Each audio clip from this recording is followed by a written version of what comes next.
Hey, Frantonio, how are you? You ready for a serious conversation? No fun, all business? Hi, DJ Moss, how are you? Glad to see you guys. I'm gonna get started here in just a second. I don't wanna have to repeat myself to too many people. Hi. Hi, Tia Baby. I like your name. That's a cute name. I like it. Hi, Flat Accord Music. Glad to have you here. This is going to be a pretty serious conversation today. Not a lecture conversation, but it's something I'm hoping will provoke us to think about our interactions with each other as adults, to stop a cycle that's going on. And when Man of Tomorrow came to my show the other day, I realized that, wait, there's a drink called Tea Baby? I didn't know that. Hi, Ricky Henderson. Hi, Tiana. Hi, Water Lily. Yes, the stat is really 60%, which means that the majority of women walking around have been sexually abused at a young age. And so I really want to talk about how this ties into the Jezebel mindset, because, Black women have been portrayed historically. This will be in my documentary as either mammies or Jezebels. So you are either asexual and sexually undesirable, or you're a whore. And this is an interesting phenomenon because 60% of Black women have been abused before the age of 15. And for every one Black woman that reports, it is believed that there are several Black women who did not report. So we're talking 60% of just reported cases. So that is an amazing figure when you think these are just the people who are telling us that they have been abused, who are going and getting help. So we would say that in reality, that statistic is probably much higher. It's probably higher than 60% of women in the Black community. And I want to say that I'm going to do a series that deals with Black men too. Okay, so today I'm focusing on the women, but I'm also going to focus on Black male sexual abuse because that's on the rise. So I don't want anybody to feel any kind of way because I'm talking about women today. Know that I'm going to be speaking about all of our children. And I really want to tie this into how it affects how we should deal with each other as adults, right? Because there are certain behaviors that are known to accompany people who have been sexually abused. Those behaviors are highly self-destructive, and we don't want to, as adults, take advantage of people who may have been harmed as children and are behaving in ways simply because they have a skewed view of the world and a damaged sort of view of themselves. So this is going to be a conversation of, do we have accountability, to other people in that regard? So let's get into the conversation. As Frantonio mentioned, 60% of Black women are molested before the age of 15. When I say 60% of Black women, I want to reiterate that I am talking about only reported cases. That means that there are Black women, little girls, who are abused, and those cases are not reported. 60% of our female population has been sexually abused, and those are the cases that are reported. We can imagine that that percentage is higher because obviously all cases, probably most cases, are not reported. Moving past that, I really want to look at what happens to an individual's mind and how their behavior is affected by abuse. Because this series was inspired by a conversation that was had on O'Shea's panel. And that was a man who was educated. He quoted it as 80% of Black women have been sexually abused. He went on to say they basically grow up to become whores, which is not a nice statement, but they do have issues with sexual relations, and I'll go into that as we get further in the conversation. So it was funny because he tied that into These are essentially the women that are promiscuous. And thus, these are the women that men are sleeping with in mass. These are the side chicks. These are the Instagram thoughts. These are, and I'm not calling them that. I'm just saying like that group of women, right? These are these women.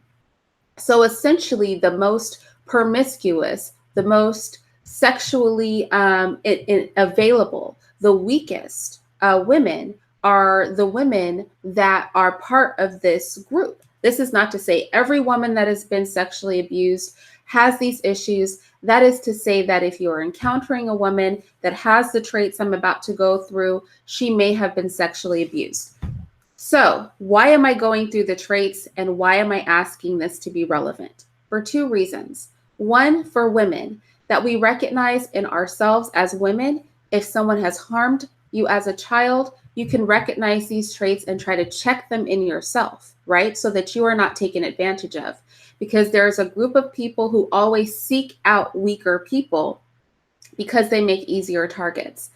Two, for men, so that when you are vetting a woman and her availability to you as a wife or as a partner, that you can moderate your behavior and you can modify your behavior so that you can either understand what's going on with her and ensure that you aren't essentially by happenstance, not because you're trying to, reassaulting her.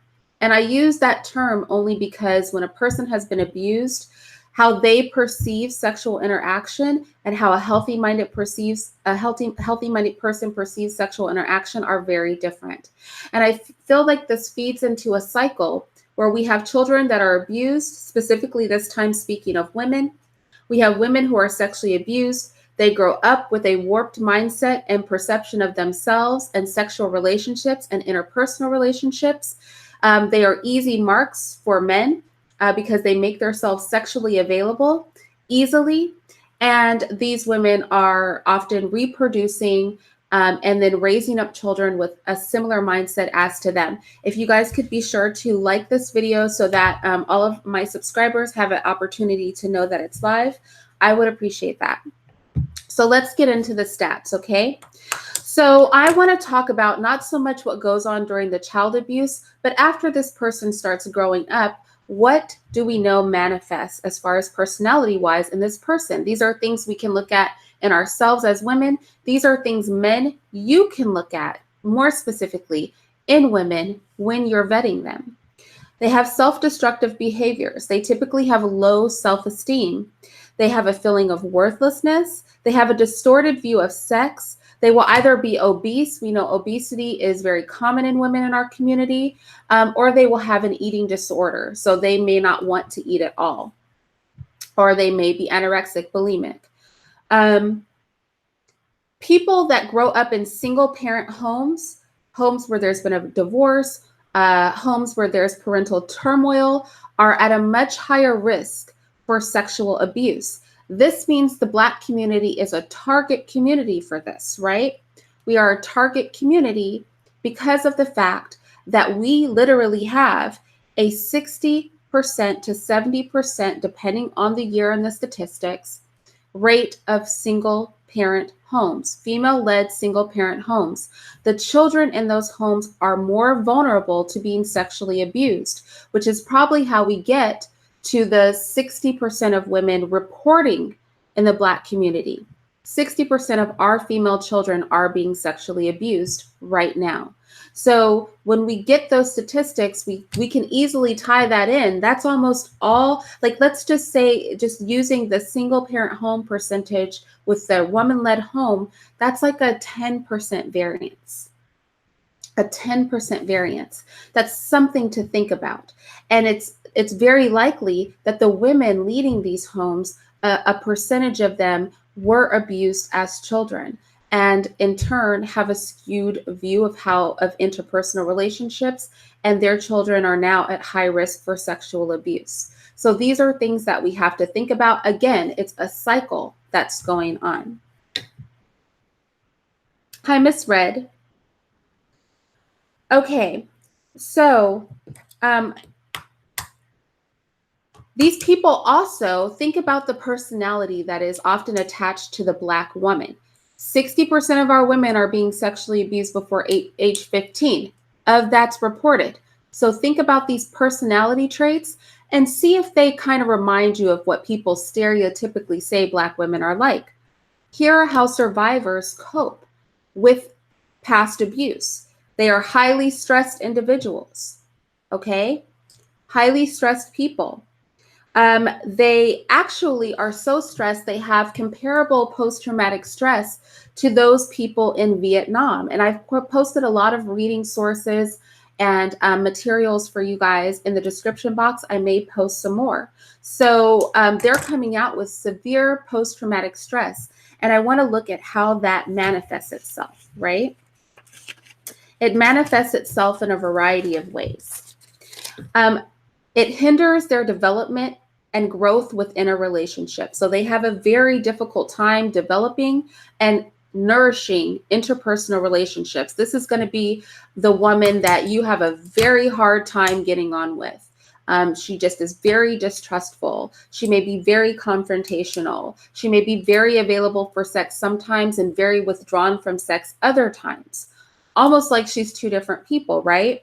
Very active sometimes, very inactive other times. They have low interpersonal boundaries. This is going to be a woman that's easy to get into bed, right? She doesn't have high interpersonal boundaries. She has a hard time establishing interpersonal boundaries. She's pretty much open and very vulnerable as a person because that mechanism is simply not built into her if she hasn't received help or some sort of support to help strengthen herself in that area.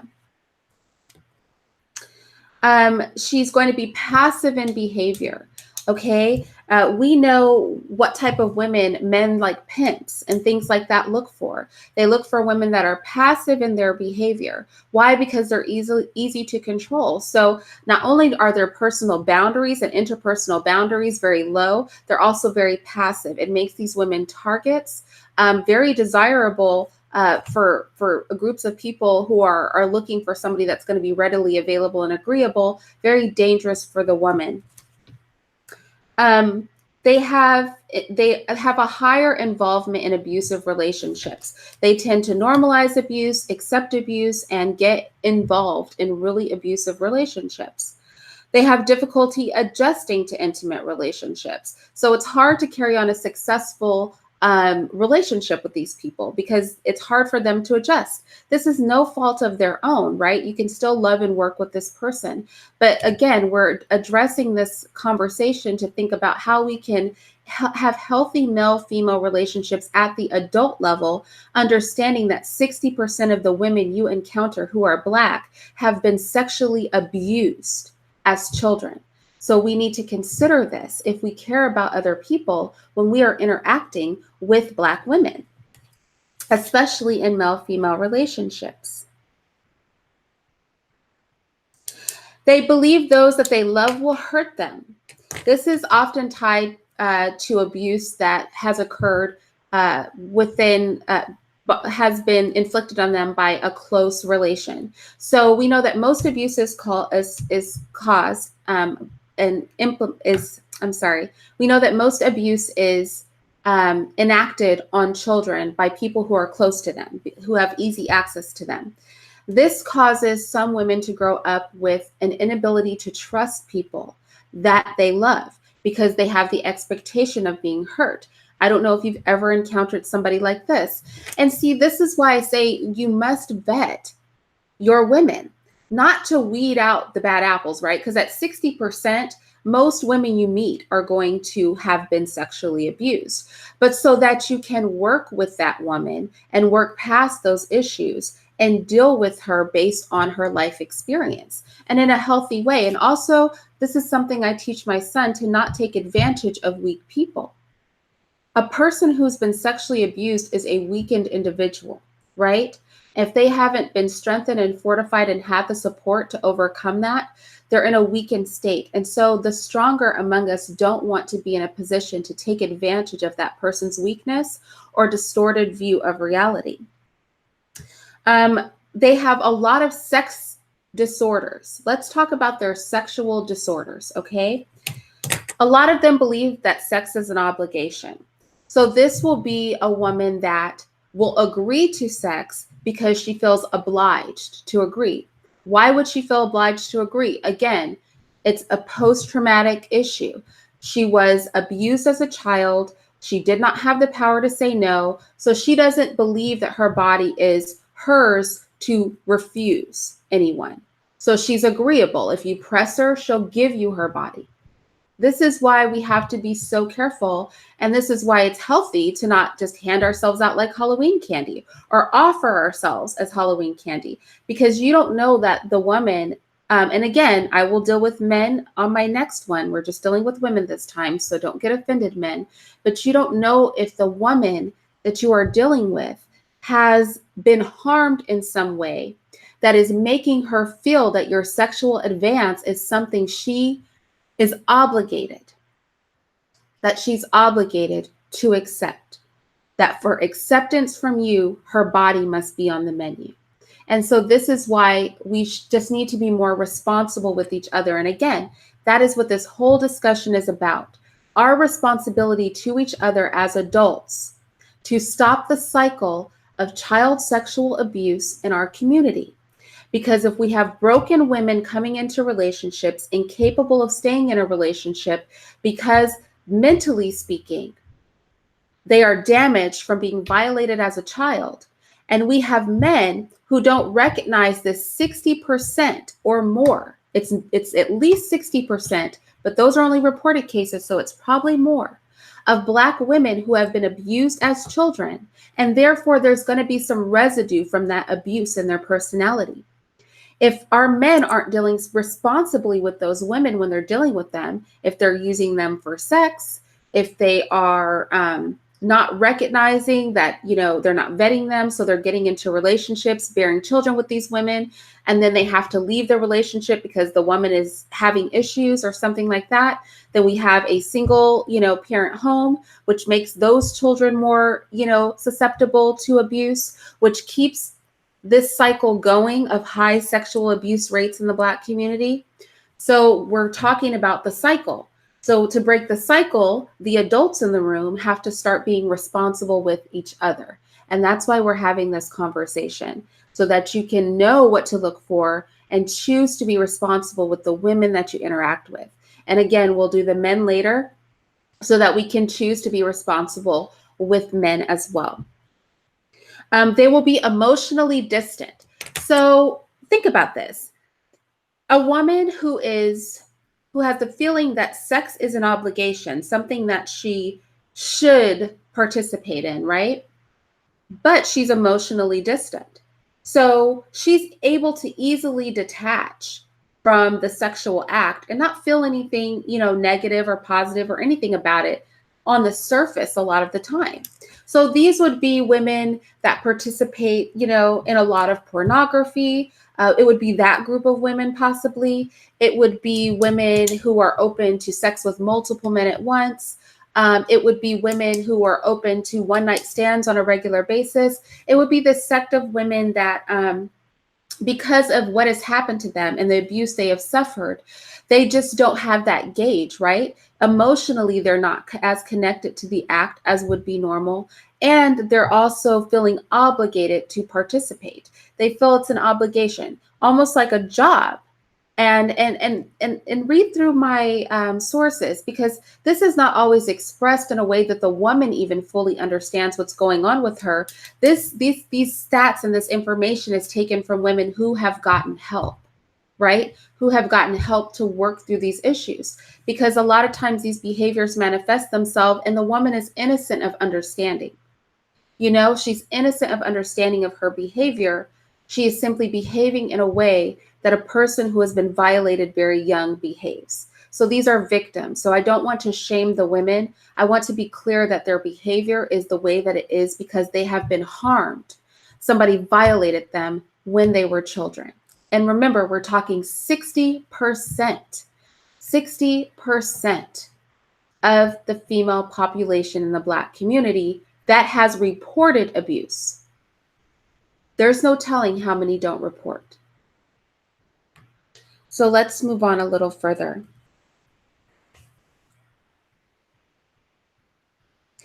They have inappropriate and or compulsive sexual behavior. So again, we're talking about the sexual disorders of that 60% of young Black girls who are abused when they grow up. How are they behaving towards sex? They believe sex is an obligation. They're emotionally distant. They have inappropriate sexual encounters. They have compulsive sexual encounters. When women are behaving this way, sexually, I'm not saying a woman can't be sexually aggressive. I am saying when you know that you're going for a Black woman and that 60% of your women have been sexually abused, you need to give caution to this behavior. And you need to address this human being as a person who may very likely be behaving this way for reasons that maybe they don't even understand, so that we can be responsible with each other and compassionate. I always feel like we have these conversations about male-female relations. Oh, that girl is a hoe. Oh, and again, just only talking about women now because we'll talk about men in a different life. We do that, but we forget the human side of it, right? There are reasons that people behave the way they behave. Okay, so there are 30 of us in the chat. If I could get you guys to go and like my video so that other people can see it, because apparently I'm learning that's how people are able to see the lives, is if we go and we like the video. So can you guys do that? If I could get at least 20 of you guys to just click out and do that for me really quick, I would appreciate it. Okay, so it is almost impossible.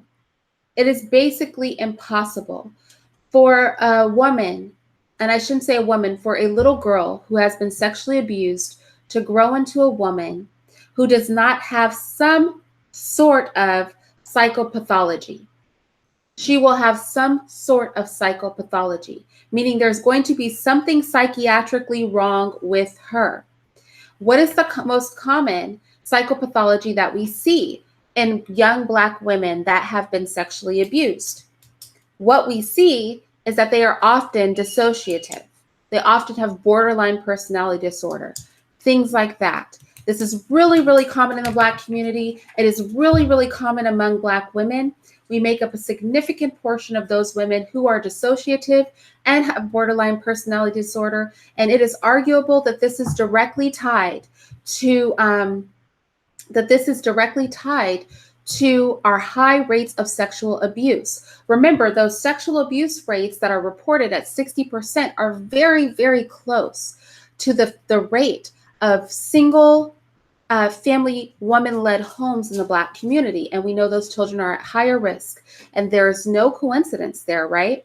It would be interesting to do a study just on those correlations within the Black community. Ancient Sumerians said, feminists claim they can be as sexual as they want without men judging them as whores. This is what I will say to that. I will say that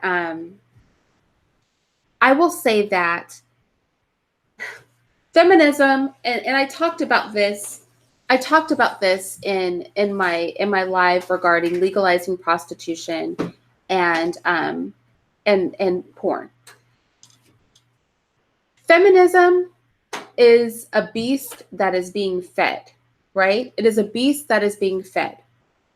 They believe that women are viewed as objects, right? And this view is actually, it corresponds to this conversation we're having now. Because when we view women as objects and not people, then what we find is that we dehumanize them, right? And so feminists, first of all, are stupid. But men don't help the cause much if, they say things like women are things to be bought, or they say things like, women are commodities, or they say things like, I had sex with 30 women this week, or they say things like, you know what I mean? Or like when I showed in that prostitution video, the Hustler magazine cover where they did a cartoon of a woman being put like meat through a meat grinder, it kind of fuels the stupidity of the feminists, right? But here in the Black community, we have to think communally about each other. And we have to realize that women are people, they're human beings, and that 60% of our women have been sexually abused, and that's just who's reporting. So, for responsibility to each other as people and as human beings, when you're interacting with a woman and she is being, what was that list? She is being inappropriate and compulsive with her sexual behavior.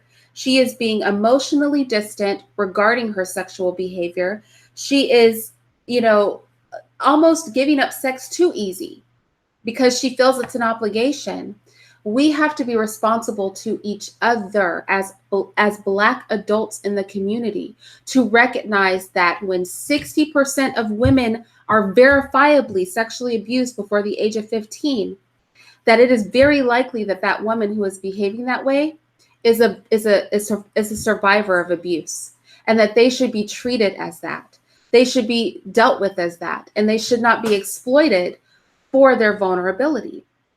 I think this is very, very essential. Give me 1 second. I'm sorry, you guys.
Oh, sorry. I'm so sorry about that. I'm so bad, y'all. I'm always muting myself. Okay. Thank you. For Antonio, all of that brain stuff, it got my attention. Okay, so what I was saying was that this sexual abuse manifests itself as often as dissociative disorder or borderline personality disorder. So how does this look? This is going to be like the women who participate in, there's like a vial, I won't say the name, you guys, and please don't say the name in the chat because we're not trying to give any shine to this. But there is a pornography where Black women are heavily degraded by white men. How does a woman engage in that, right? How does she engage in that? Because it's really happening to her. How does she dissociate from the emotions attached to having these things done to her? We find that this is very common, again, going back to the sexual dysfunctions in victims of sexual abuse. How does a woman meet you in the club and have sex with you and then meet another man in the club and then have sex with him? Again, children who are violated, little girls who are violated young, grow into women who have unhealthy proclivities sexually. Am I saying this is the case for every woman that does that? No, but I'm saying at 60% of reported sexual abuse rates in the Black community among Black little girls, it's going to be most of the women you meet. This is going to be most of them. And a lot of them do not get the help that they need. Hi, Quentin. Hey, how you doing? Oh, I couldn't hear you. Oh, I said, hey, how you doing? Nope, cannot hear you. Wait, is it because my volume's Hello? off? Oh, okay, say something. Hello? Oh, I can hear you. I'm like the queen of technical difficulties, let me tell you. I'm just about to wrap up my introduction, and if you want to say anything, you can. So I I I want to just go over how people who are suffering from borderline personality disorder, dissociative disorder, these disorders that come along with early child sexual abuse, which we know 60% of Black women are suffering from, how that manifests itself, right? They're very black and white in their thinking. These women, very black and white in their thinking. Without a gray area, it's easy to go all in for something or be really against something because they cannot see the gray area.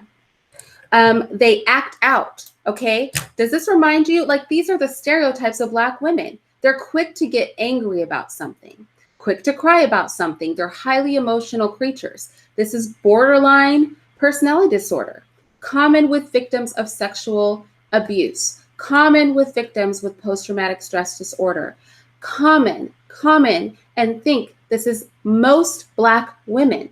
Most Black women will have been damaged in this way by somebody who violated them as a child. They rage, okay? The angry Black woman, right? Some Black women are angry for a good reason. Some crap just happened.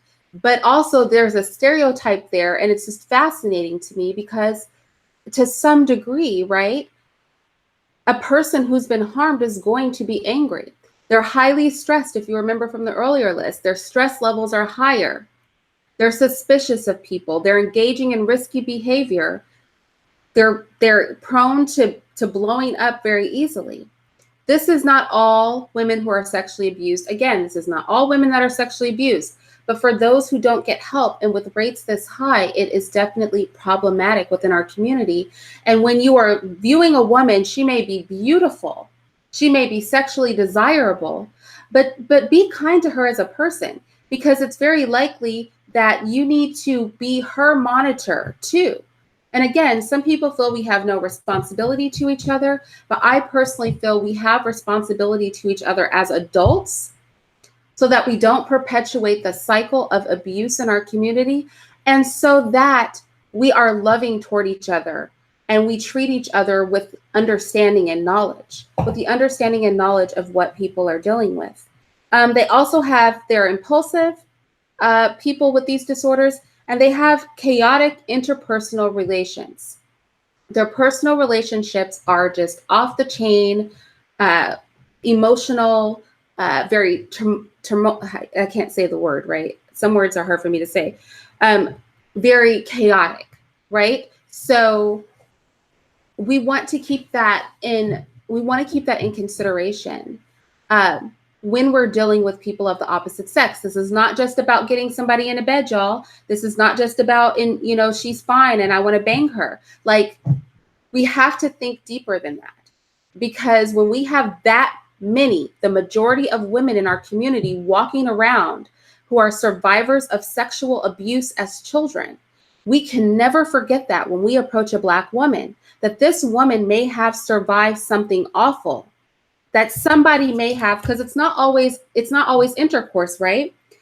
Sexual abuse in children manifests itself in a lot of ways. It could be physical contact with a child. It could be exposure, an adult exposing themselves to a child, or voyeurism, where they are watching the child bathing the child. Do you know what I mean? It could be exposing a child to pornography, inappropriate images. It could be having that child engage in child pornography itself. Like, the abuse is on many levels, and you need to understand that when you are encountering most Black women, 60% at minimum, that's what's reported. Who knows what it is that wasn't reported, that they are survivors of this, and you need to consider that when you are interacting with them. At least that's my personal opinion. Quentin, do you want to chime in? I mean, I agree totally. Because, like you said, I mean, I think a good amount of us have seen these type of cases firsthand. Like, I know me personally, I have with different, girls, either that I've been in a relationship with, or just that I've been friends with, or known through other friends who dated females and just, know them through talking to them. And you definitely get the type of stuff that you're saying that come up. Like you said, usually it's either one or the other. People either, it's like this fight or flee thing. It's like either they handle something, like you said, they go all in, Some people get totally comfortable with being fighters after they've, experienced that type of trauma or that type of situation. Or some people get comfortable running and just, always avoiding the situation or just pretending like it's not happening to just get through it. And I feel like both kind of have negative effects if they not balanced to, a normalcy in a sense, because it's kind of really hard to ever be normal after that. Of course, if anybody ever been through something personal, but yeah, it's just, yeah, there's supposed to be effort at least, and like most people don't facilitate the ability for that effort to grow when they don't actually put a certain amount of effort into the relationship, when they just in it for the sex or something like that. Yeah, I totally agree. I think you brought up an interesting point about some people learn to be fighters, right? And I think we see that, and that is something that is often stereotyped about Black women, is they're aggressive, they're kind of manly, things like that. Well, some people, and I actually know a woman like this, she's aggressive quickly. I also know for a fact that she was sexually abused as a child. When you learn young that you have to protect yourself, or that if you make yourself aggressive, that could be a barrier of protection for you, then you grow into an adult that behaves that way. And I think a lot of times we look very much on the surface at behaviors in people, and we need to look at this deeper and deal with people with compassion, because when we tie the high sexual abuse rates in the Black community to the fact that many Black people attach a stigma to getting mental health treatment, right? So what you end up with are little kids, little girls in this case, and we'll talk about boys the next live, but little girls who have been violated before the age of 15 and who are often not getting the help that they need because there is a stigma attached to receiving proper mental health services in the Black community. So what does a person do? The brain will naturally start to, and a person will naturally start to build defenses, right? And these defenses can look a lot of different ways. It could be just totally being passive and submissive. Oh, you want me? Let me give myself to you.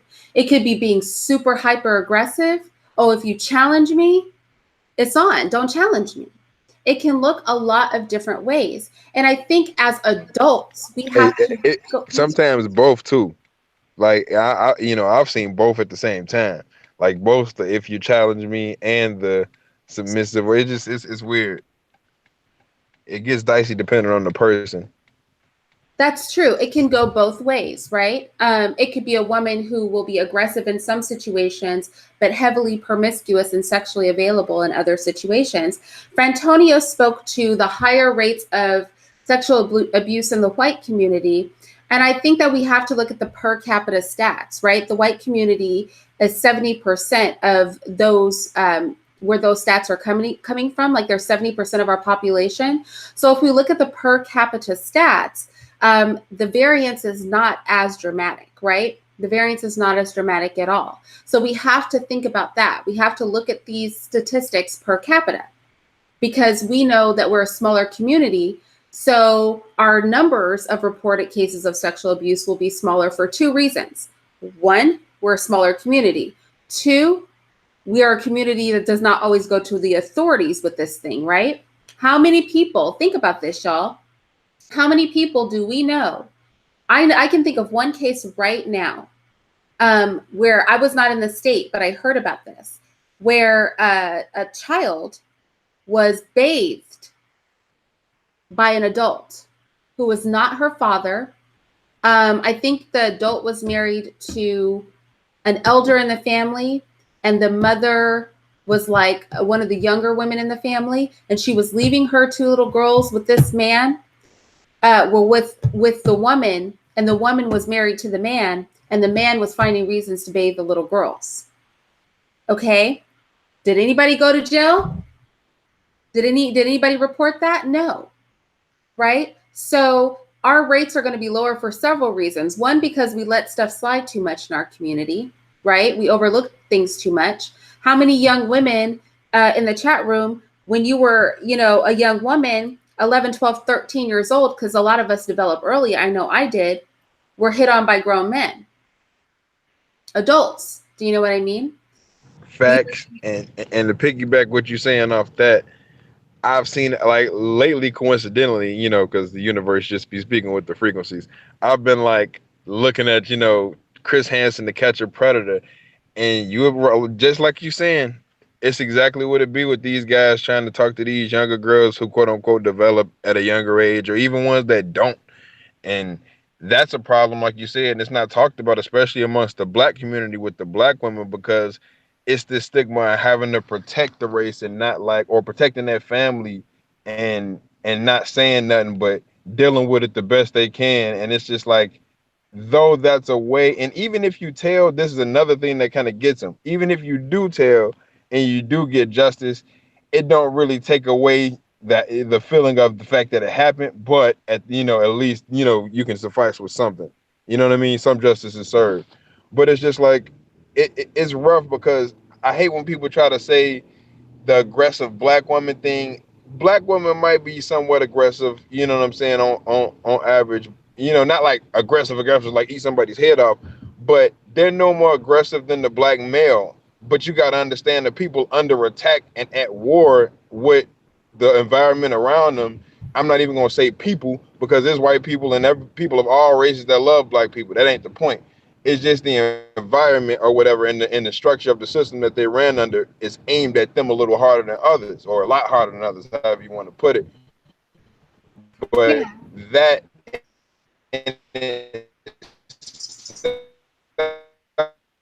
you're going to have thicker and tougher skin than most people. So like you said, we do develop those type of defense mechanisms naturally. Like, to us, it don't even seem like attitude when everybody talking to one another, but to another race, they might take it differently because they don't come from that same culture or way of life. You know Yeah. what I mean? But Yeah. it's just, I feel like y'all not more so aggressive unnecessarily. It's not like nothing like that, but when you got to face everything a black woman has to face, like you said, the stuff that with these sexual abuse things, with when you can tell or can't tell, either way, the impact that leaves, you got that weight on your shoulder. Then you got the fact that the ones that's on Section 8, they don't even want you to have a father in the household or a man or whatever to be able to take care of the kids. It's so many different things set up that aim to have to make the black woman stand strong without a man. Not that she doesn't need a man, because we need a woman just like a woman need a man. But at the end of the day, the way America pushes it is for the black woman to be by herself, so that way they can divide the black family and incarcerate the black male. And the black male is falling for the trick of the physicality or the growth and development that they see of these women, and not actually taking care of it like they would that of their daughters.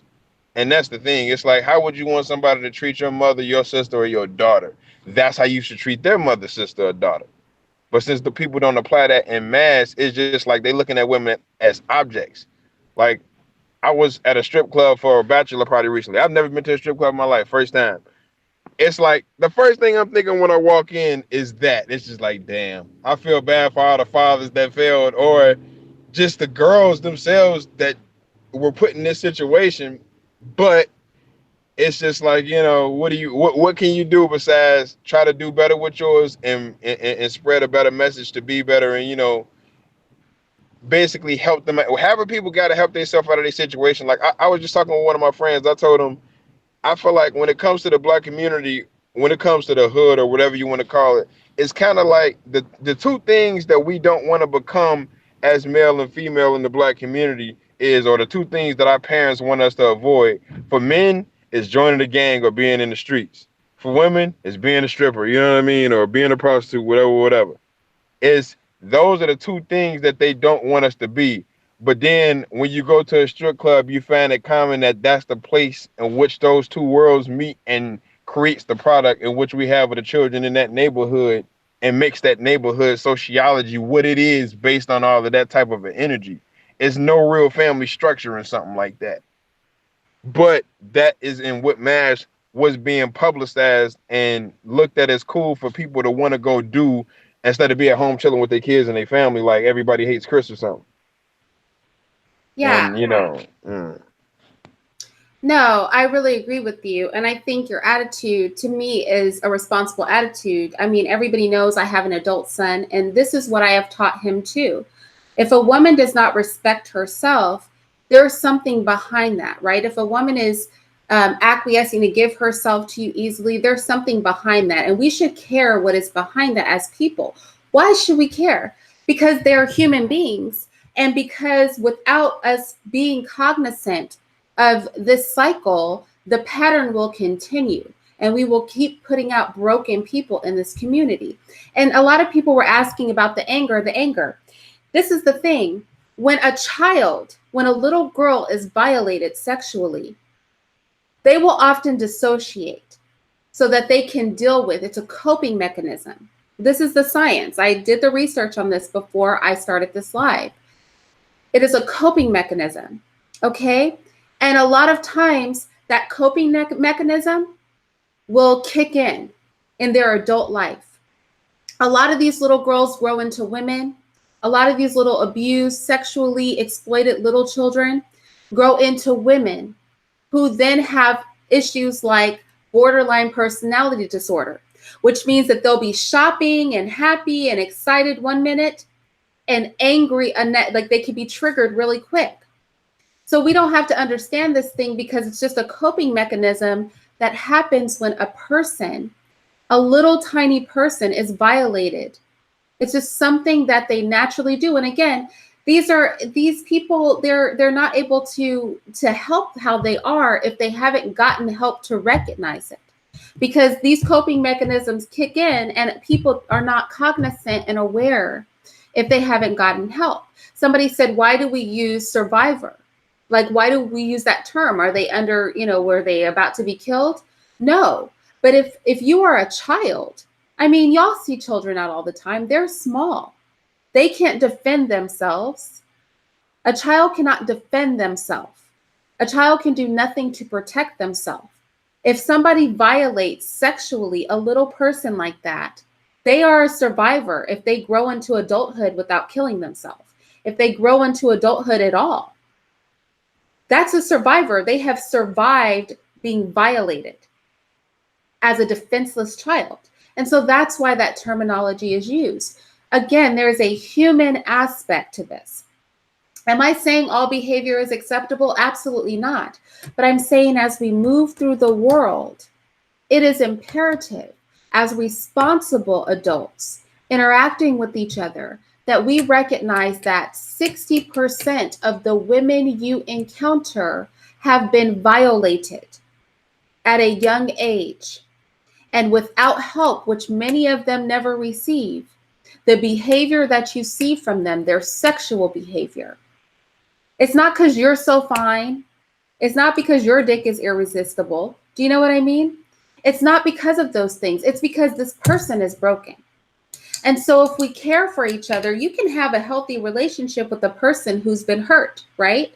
You can. But that means that you have to be recognizing. And I guess for me as a woman, right? Because a lot of times men will say, well, you can't really speak on men as a woman. But I feel like to a degree I can, right? Because as a woman who is led by a man and has to be protected by a man and bears the children of a man, I should have some say so in how I feel about men, right? And what I feel Yep. is that, I'm sorry? Agree. Thank you. And so I feel that as a woman, I would feel so much better if the men in our community chose to act with awareness, right? Aware that most of their women have been harmed as children. And that these women who are behaving the way that they are, that we cannot take advantage of them. We cannot sleep with them just because they're fine. We need to look past their exterior and we need to deal with them in a way that is helpful to help them overcome those barriers, right? To help them overcome those setbacks that are no fault of their own, right? A child is innocent in that life. But we still want to act in ways that let them know we don't accept this behavior, but we love you, right? We don't want to turn them into hoes. And this is and this is the cycle I want to talk about. And Quentin, you can tell me how you feel about this. This is the cycle, right? Here's a little girl. Uncle whoever violates her sexually at the age of 10 or 11, right? She grows into a teenage girl who is used to being responsive to men because she's been introduced to sex too young, right? So she starts sleeping around the high school. People start calling her a hoe, okay? She grows into a woman. She's learned that she can get male attention by having sex with them. And this all stems back from Uncle so-and-so who violated her at the age of 10 or 11. So then she's fine, right? She's an attractive woman, banging body. And so men keep coming for her physicality, right? And she feels obligated, and she's a pleaser, right? Because Uncle so-and-so taught her to be a pleaser. He taught her to be submissive. He taught her to be sexual as a little girl. So now she's an adult woman who is a pleaser, who is highly sexual as an adult woman. And then people are calling her whores and this and that, and she gets pregnant. She has a baby, but she's unstable, right? She's cute, but her attitude is crazy. So you can't really be in a relationship with her, but now she's got a baby. But she's still a pleaser. She's still sexually deviant. She's still all those same things, but now with the little girl of her own. And so she's bringing men into the home. But her choice of men aren't good because these abuse victims, as we learned from the stats earlier, enter abusive relationships. So her choices of men aren't good, and her relationships are not stable because she's broken. So all these men who are looking at her physicality are coming into the home, and she's letting them in because she doesn't have any personal boundaries. Remember our stats earlier? They lack the ability to set interpersonal boundaries. And who's in the house with her while she's doing this now? Her baby girl. We know that abuse is higher in homes that are single family homes. So then her baby gets abused. And then the cycle continues. And we've bred another whore. Why? Why? All because that little baby girl who got abused up front, our men and our women were not taught to interact with these women with consideration of the fact that more than half of the women you meet are that little girl. They're like that little girl. It is a cycle. And as adults, we can be responsible for the break in that. You know, when I started dating, because you guys know I got married really young, I got divorced late in life, and I had to start dating. You could not breathe. You weren't coming to my home. You weren't being introduced to my children. It was not happening. But as a man, if a woman is quick to bring you around her kid, quick to give you sex, what should your reaction be? Yeah, let me come up in that house with your kid? How do you deal with somebody whose decision making is off? As a man, right? You must check her.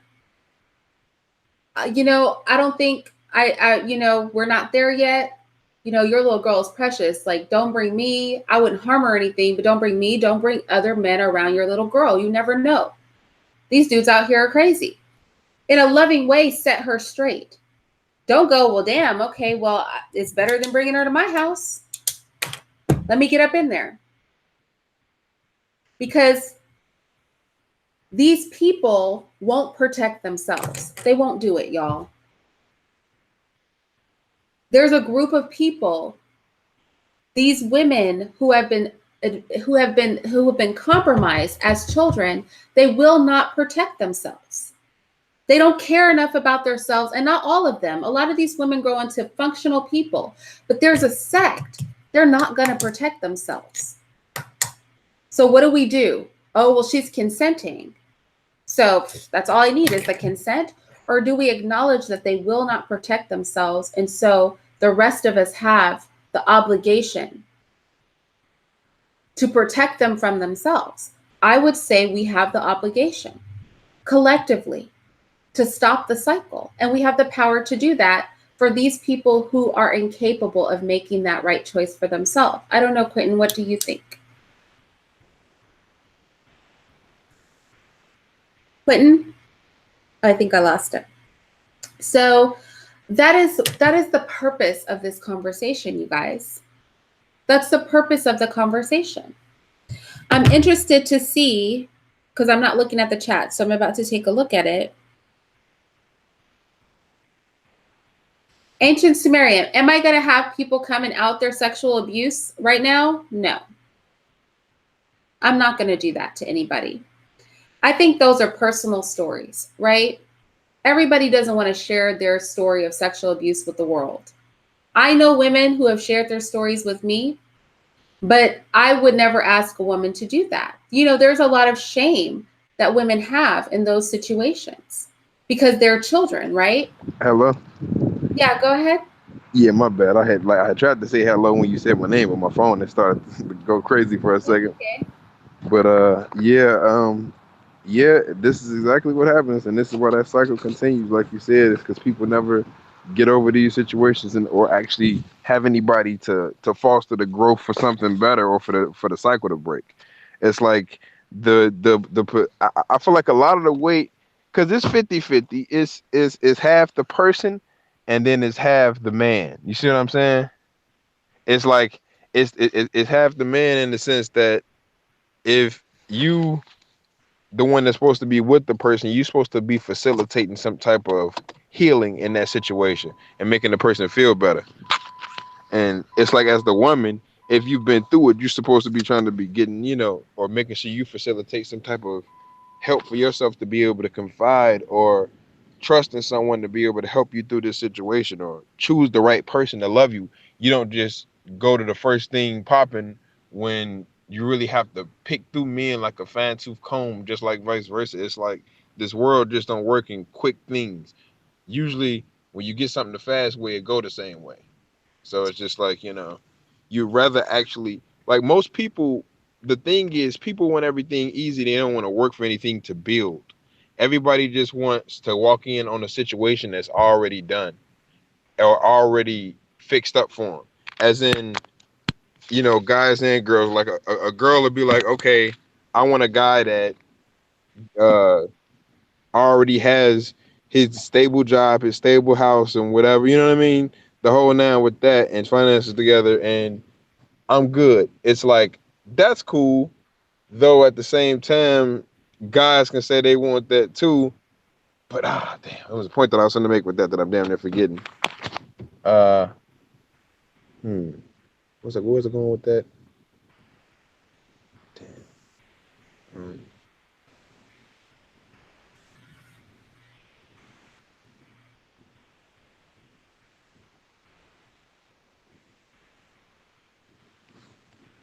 Did you Uh, lose it?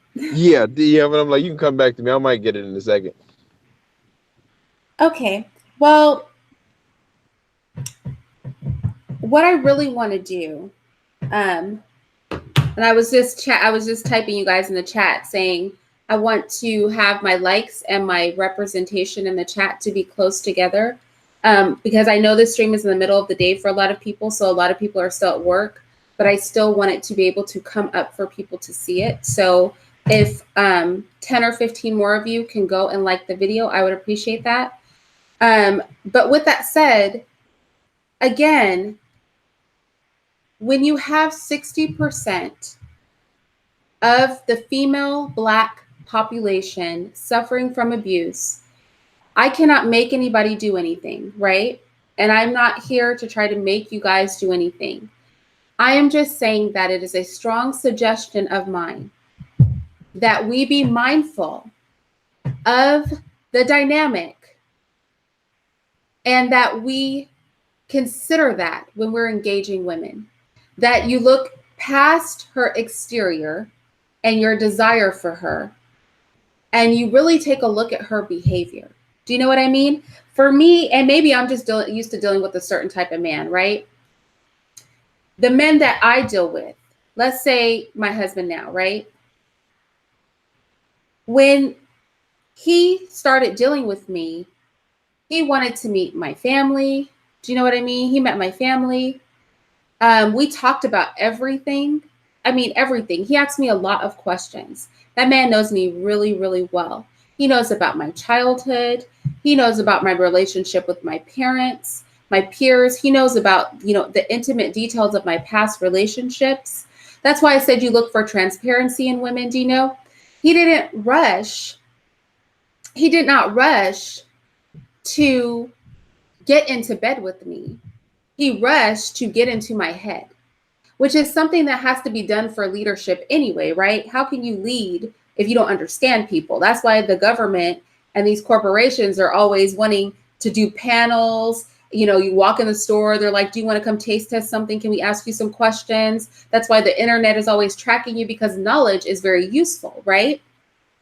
When we are interacting with each other, as the two sexes, I think it is pivotal to us turning things around in our community and stopping the cycle of abuse, that we start viewing these women, because we have a lot of beautiful Black women in the community, but get past her beauty and get into her head.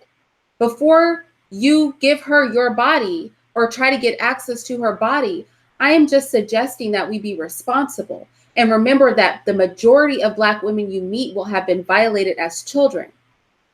And so you need to understand them as a person before you enter their body. You need to be willing to correct them, even if you want them, correct their behavior. Because if nobody ever does it, they will not know, because they have a disordered way of thinking. Again, this is not to bash those women. It's not about that, because they cannot help that. They cannot help what happened to them. They cannot help the coping mechanisms their mind has developed, or the behaviors they have developed because of what happened to them as children. So it is for those healthy-minded people to be on point in protection of them. And why? Because a lot of these women have kids, and a lot of these kids are going to grow into adults. And like I said, it is a cycle, right? We make whores out of these victims in our community. We tag evil titles to them. We promote their behavior. We have sex with them. We're reproducing with them in unhealthy ways. But what we can do is help heal these women so that they can be mothers to children who have healthy appetites and attitudes, that they can protect their children and learn to protect themselves. Okay, can I add something too? Yeah. Also to that, I will say on the flip side, it is going to be a challenge, because when I say from seeing it firsthand and through other people's hands, it is not easy.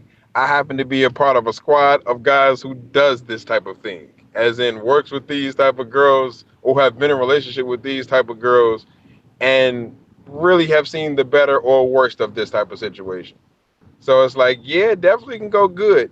But one thing about it, whether it goes good or bad, for you to take the challenge, know what you're taking, and you have to be strong on that. This is not for the weak. I'll tell you that now.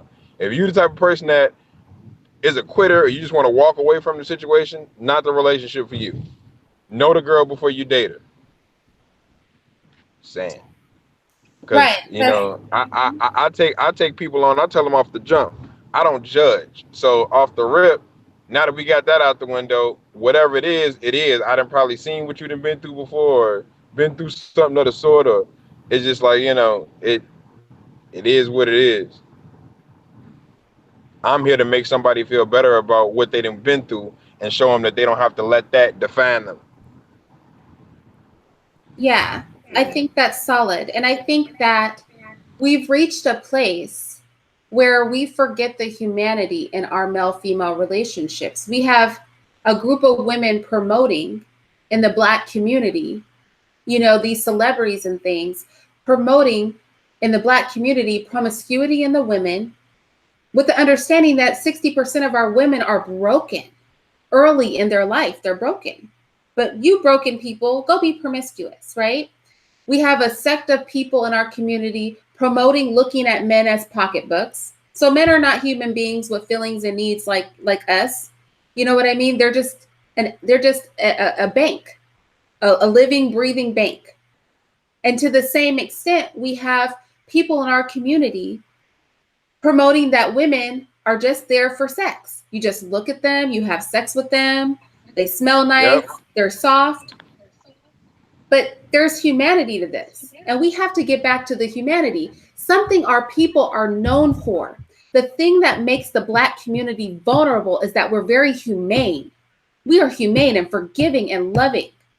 That is what we're known for. That's why people get away with doing so much dirt to our community.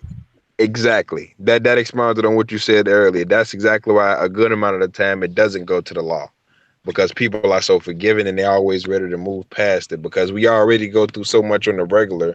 People don't need no added stress.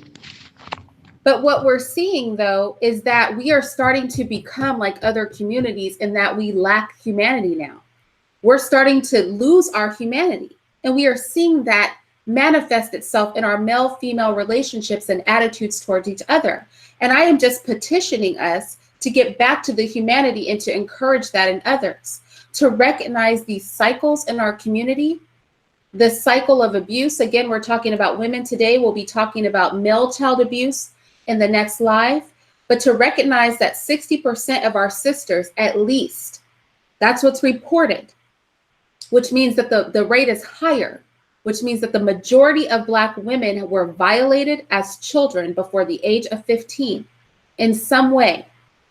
And they are out here in this world, a lot of them without receiving proper mental health treatment, because our community shuns that, right?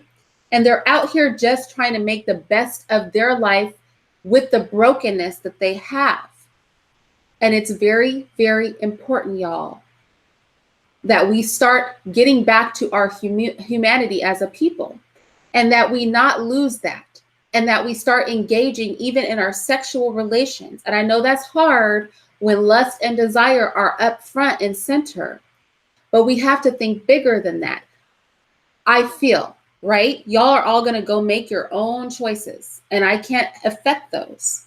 But I implore you to choose to be responsible for the other man, the other woman too, to have a community mindset, to have love for another person, even a beautiful woman, as a human being, and not just accept her advances and her overtures or her willingness because you have a desire there, but to think deeper, because nothing is ever surface in this life.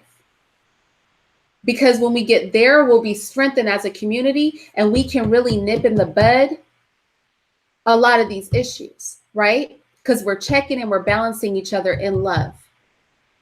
And that's essentially the purpose of this particular live. I really wanted just to point out that cycle, and I really wanted to encourage people to disengage from it. And if you are engaging in the process of mating and all of that, to do so responsibly and with the understanding that it may make you uncomfortable, but at least 60% or more of the Black women you meet, which means that most of the Black women you meet, if you walk in a room with 10, 6 of them was raped, exploited, or sexually abused in some way as a child. So the next time you see a Black woman, you think about that. The next time you approach a Black woman, you think about that. The next time you petition a Black woman for sex, you think about that. Think about, she might be one of those little girls, and I don't know how she's functioning right now. So I got to get in her head, and I've got to vet this situation so that I can either help her and guide her or separate from her, because I don't want to be a part of this Black woman's demise. That is pro-Black. That is love for our community. That is being humane. That is in the spirit of how our people are, which is compassionate and loving and forgiving people. And we're losing that. And I want to see us regain that in so many areas, because I feel like we're slipping. We're slipping in that area. There's no gender war. We need you as women. We are designed and made for you guys, designed to help you, to be underneath you. And that's not a negative thing. So I just implore our men to be protective, thoughtful, pragmatic, and calculated in a positive way in their interactions with our women. And that's pretty much what I had to say in this live. I don't know. Do you have anything you want to add, Quentin? I mean, you pretty much nailing it all on the head. I feel like it's just time for, you know, us on both behalves, men and women, to step up on our situation. Cause I'm like, I'm sick of having to get people to really see this from a value the woman standpoint like you should, given the fact that, like we always talk about, both male and female got to come through the woman to even get here, which is why they should be held to their esteem. It's like you guys are under us, you in a sense over us, because we come from under you when you birthed us. You feel what I'm saying? It's like you guys birthed us down the birth canal, and we come out and we look you eye to eye.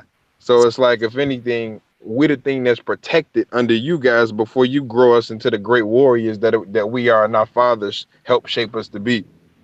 It's like you guys role in the male aspect of it is still important to undermine it, because though there are flaws when there's only a female in the household to raise the male, these females still raise well males that function in society just fine and take care of their own families and people, and do anything anybody else that's raised in a two-parent household can or can't do.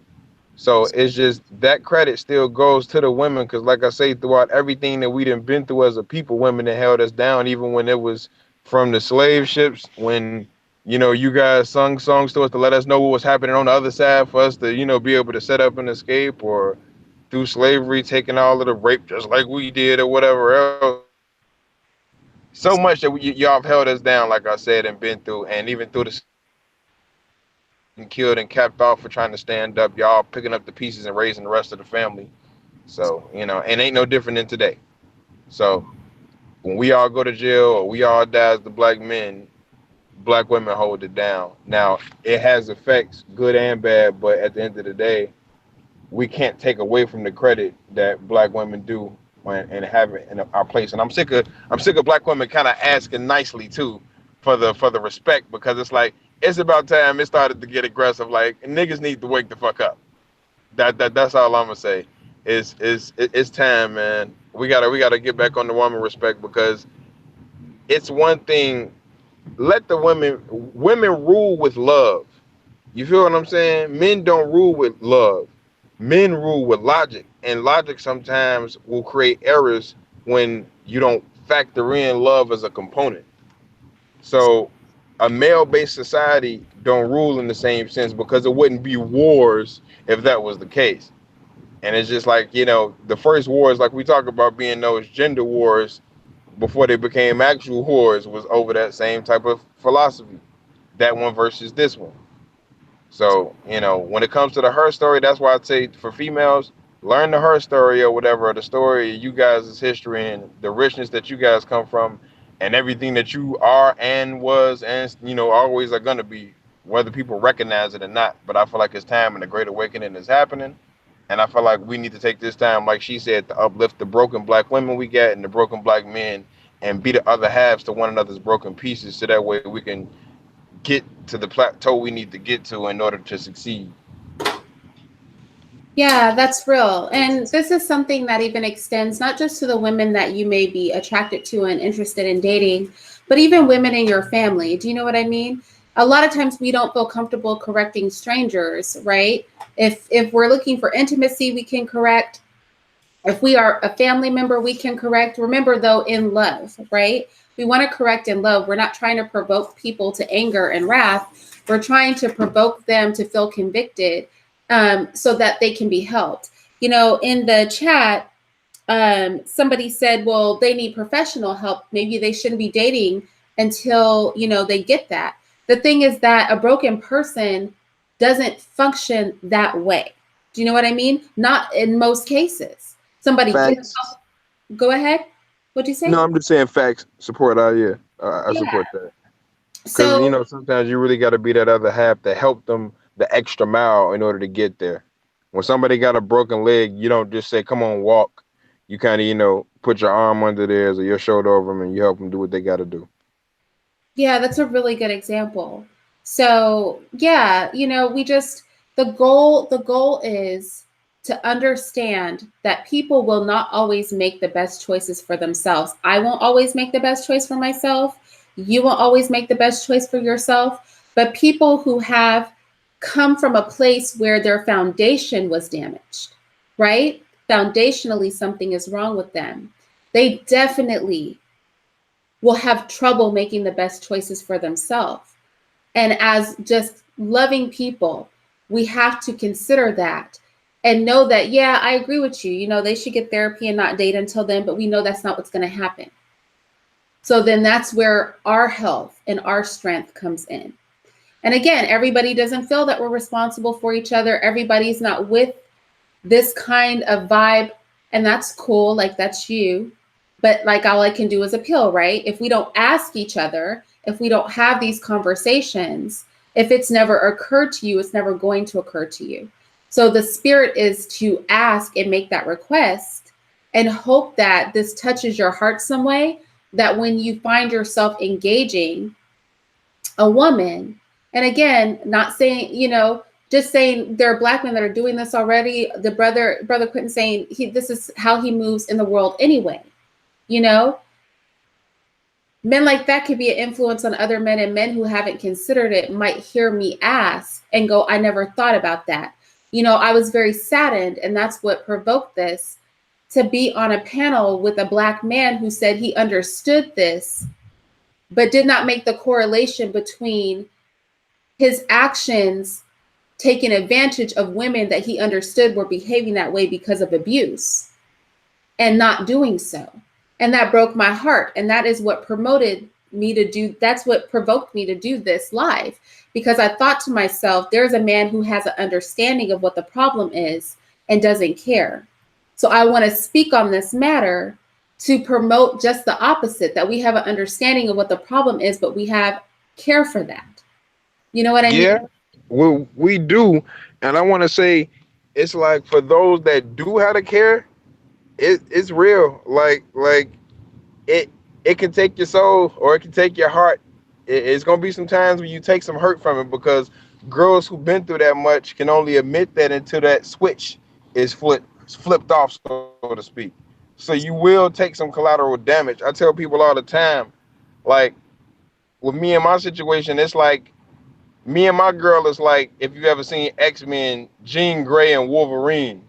It's like, yeah, she's been with a person like Cyclops or whoever else, but only with, only Wolverine can kind of withstand, and skin can regenerate to be in the aura of a female that obliterates everybody's matter into dust. It's like your skin is peeling off as you walk up to it to give her a hug, but because you have the ability to grow it back because you're stronger than the average, you can take that. But taking that comes with some pain. That's all I be trying to say. There's men out there like that have the ability to do it. It's just they have to be brave enough, but just know it's gonna come with some wounds. That's all I'm saying from personal experience.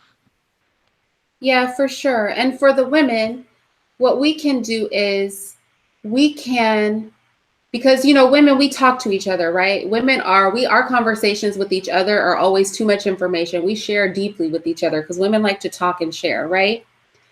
That is an opportunity for us to in a loving way, we can correct sisters that we see are doing things wrong. And sometimes we can safely do that even with strangers. I've told the story, I think once, of a young woman I saw getting into a beef with a white woman over a seat on BART.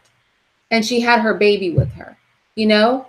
And I just said to her, I said, you shouldn't be fighting. You got your baby with you. Like, these people will take your baby, you know? And why? Because I love her. Because she's got that little baby with her. And I don't want to see anything happen to that young woman. I don't want to see anything happen to that baby. In my personal life, with my family, with my friends, with younger women that I know, I will address those issues. I'll have those conversations with them in a loving way. And I'll always, and a good place to come with this, and I'm Christian, y'all know everybody's not, but there was this thing when Paul was appealing to the Greeks, right? And he goes, I see this and that. And then he made a correlation to where he was coming from. And I like to do that with people. I'll go, I see this is your issue, you know, this is where I'm coming from. This is what I've experienced. Like, I kind of understand this, especially if I have a similar experience. I'm a mother, you know, I know you want, you know, companionship and all that, but, you know, we have to protect our children. You know, we have to consider, like, you don't know that man like that, you know, and your children are precious. So, you know, maybe don't let him in your house, you know, maybe don't do this, like maybe, you know, just hold back. If he really wants you, you know, and you don't have sex with him, he will stay, you know, he's going to appreciate that in you. He's going to see that's something different in you, right? So we can have, as women, you know, everything doesn't fall to the men. I just address the men because, you know, you guys are the pursuers of women, right? But as women, we can also have these conversations too. And we can have them when the opportunity presents itself, you know, or if you're more of a butterfly and you like to just pursue, because some people will pursue broken people for the purpose of helping them, then do that. But we can all play a part in this Yeah, life. yeah, and for some people that happens to be a sole purpose, and for those people it's rough because even if you try to avoid it, it's in you. Like for me, I am that type of person. That's why I know I'm not the type of person to get into frivolous relationships. I haven't had a whole body count list of people. Not that type. Like when you know you're the type of person that's meant to help and fix broken people, or you just meant to help build upon whatever somebody already is, broken or unbroken, then you kind of know what you are and know what you want ahead of time. And you don't never really have to wonder. Like I kind of look at me a lot like I try to do what Apocalypse would do in X-Men, like how he'd take any of the mutants and make their power stronger. When it comes to friends and relationships, you should always want to enhance the abilities of anybody you with. That's so real. I totally agree with that. We should always want to leave a person better than we found them. We never want to be part of what drags them down if we can help it, right? Nobody's perfect. To those of you in the chat saying we can't save like a person, understand this is not about you saving anybody.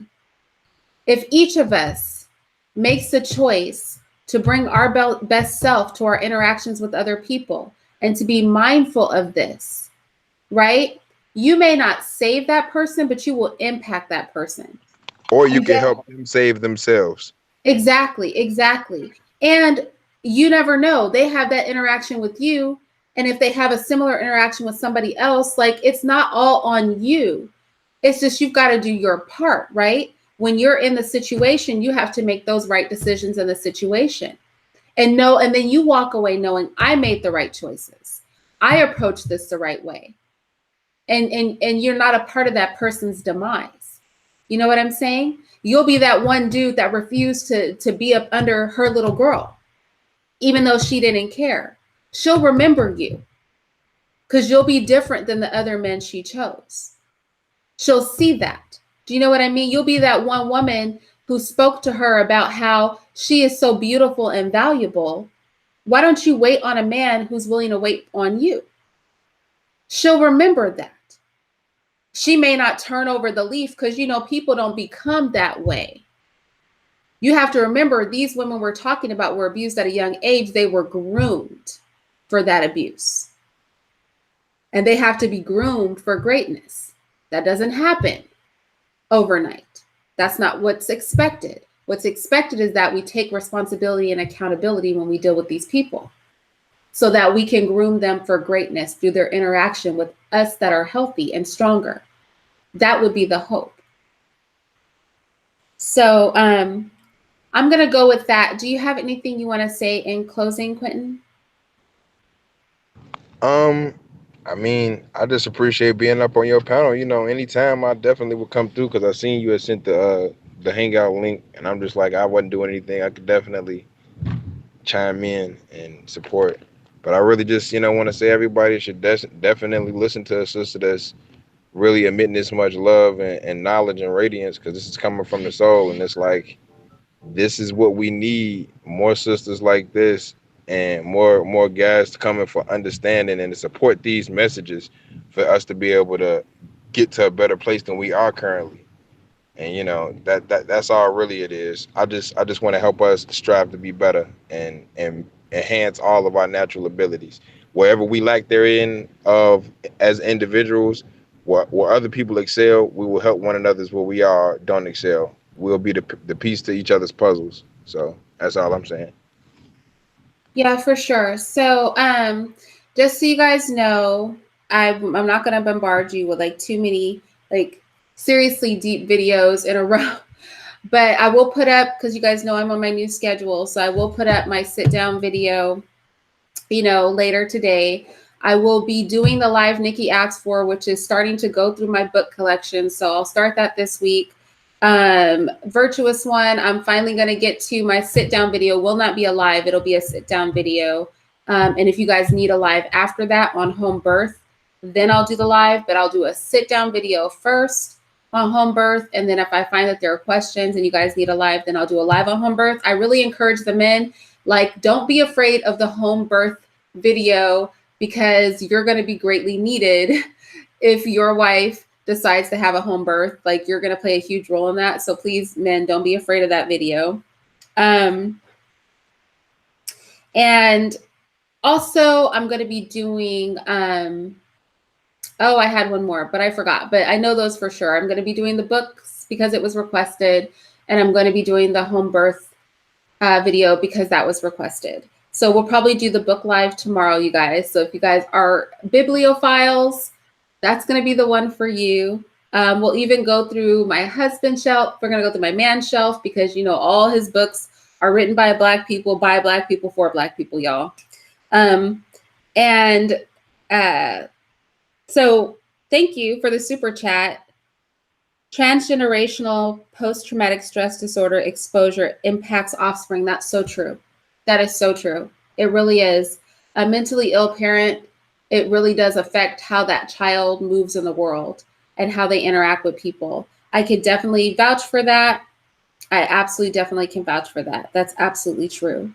So with that said, y'all, Quentin, thank you so much for coming. I know this live was in the middle of the day and I did not advertise it, but that's because y'all, literally, I was doing that panel yesterday and I had to get my thoughts together, but I knew I wanted to do this live. Well, it was just fresh on my heart and in my spirit to do it. So I apologize for the super short notice and the timing of it, but thank you guys for coming out. I really appreciate that almost every one of you guys like this video so that all the other subscribers will see it when they get off of work. Quentin, I'm glad you were free. You added so much to the conversation, and I just really appreciate that. Thank you. I mean, anytime, like I said, it's all love for everybody. That's all I'm trying to emit is love. So Oh, anytime, I love everybody. well, bye. Well, then, because I'm on that wavelength too. So, so with that said, bye, y'all. Bye, Quentin. See you, sister.